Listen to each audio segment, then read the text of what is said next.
اعوذ باللہ من الشیطان الرجیم بسم اللہ الرحمن الرحیم اتأمرون الناس بالبر وتنسون انفسکم، تم دوسروں کو تو نیکی کا راستہ اختیار کرنے کے لیے کہتے ہو مگر اپنے آپ کو بھول جاتے ہو۔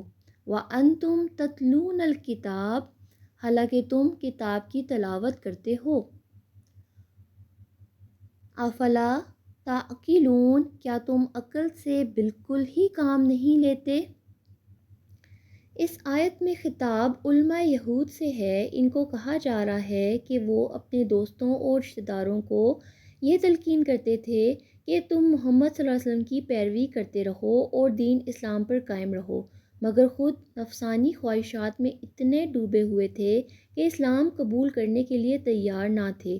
لیکن معنی کے اعتبار سے ہر اس شخص کی مذمت ہے جو دوسروں کو تو نیکی اور بھلائی کی ترغیب دے مگر خود عمل نہ کرے، دوسروں کو خدا سے ڈرائے مگر خود نہ ڈرے۔ یہاں پر انہیں جس بات سے منع کیا جا رہا ہے وہ یہ نہیں ہے کہ وہ نیکی کا حکم نہ دے۔ ایک عمل تو وہ کرتے تھے کہ نیکی کی دعوت دیتے تھے، لیکن یہاں پر اس عمل کے بارے میں ہے کہ تم خود اس نیکی کو نہیں کرتے ہو، تم خود اس بر کو نہیں کرتے ہو۔ بر سے مطلب ہے ہر قسم کی نیکی، چھوٹی یا بڑی۔ قرآن کی سورہ صف میں اللہ تعالیٰ فرماتا ہے کہ اے ایمان والوں، تم وہ کیوں کہتے ہو جو تم کرتے نہیں ہو؟ اللہ کے نزدیک سب سے ناپسندیدہ ہے کہ تم جس چیز کا حکم لوگوں کو کرتے ہو تم خود اس عمل کو نہیں کرتے ہو۔ یہاں پر یہ کہا گیا ہے کہ تم لوگوں کو نیکی کا حکم دیتے ہو پر خود نہیں کرتے ہو، تو کیا اس کا مطلب یہ ہے کہ اگر کوئی شخص خود نیکی کا کام نہ کرتا ہو تو کیا وہ دوسروں کو حکم نہیں کر سکتا؟ یہاں پر دو چیزیں ہیں، ایک نیک عمل خود بھی کرنا ہے اور دوسرا لوگوں کو بھی اس نیک عمل کی دعوت دینی ہے۔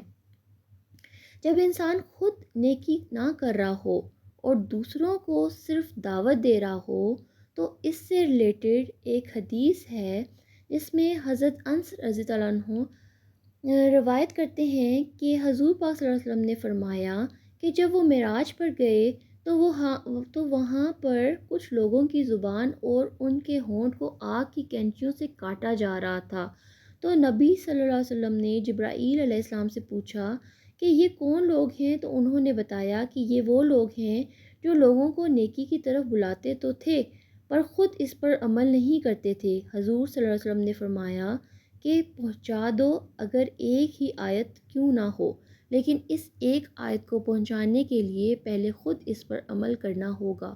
یہ قرآن کا حق ہے۔ قرآن ہیز 5 رائٹس اوور us۔ قرآن کو اللہ کی کتاب ماننا، اس کو سمجھ کر پڑھنا، پھر اس پر عمل کرنا، پھر اس کو لوگوں تک پہنچانا جیسا کہ اس کا حق ہے۔ When you see someone around you in disobedience of Allah, first increase your obedience۔ اگر کوئی نماز نہیں پڑھتا، قرآن نہیں پڑھتا، دین پر عمل نہیں کرتا تو اس کو لیکچر دینا نہیں بلکہ اپنے ایکشنز سے اس کو امپریس کرنا ہے towards Allah. Our actions should be more than our words۔ ہماری تبلیغ ہمارے عمل سے ظاہر ہونی چاہیے۔ Our beliefs should be our actions۔ اللہ نے انسان کو کمزور بنایا ہے unless انسان اپنے تعلق کو اللہ تعالیٰ کے ساتھ مضبوط نہیں کرتا، پھر وہ اس عمل میں کامیاب نہیں ہو سکتا۔ وَأَنْتُمْ تَتْلُونَ الْكِتَابَ، پڑھتے ہو، تمہارا اوڑھنا بچھونا کتاب ہے، اسی کتاب سے تم لوگوں کو حکم سناتے ہو، اسی سے تم فتوے دیتے ہو، اور کیا تم عقل سے بالکل کام نہیں لیتے؟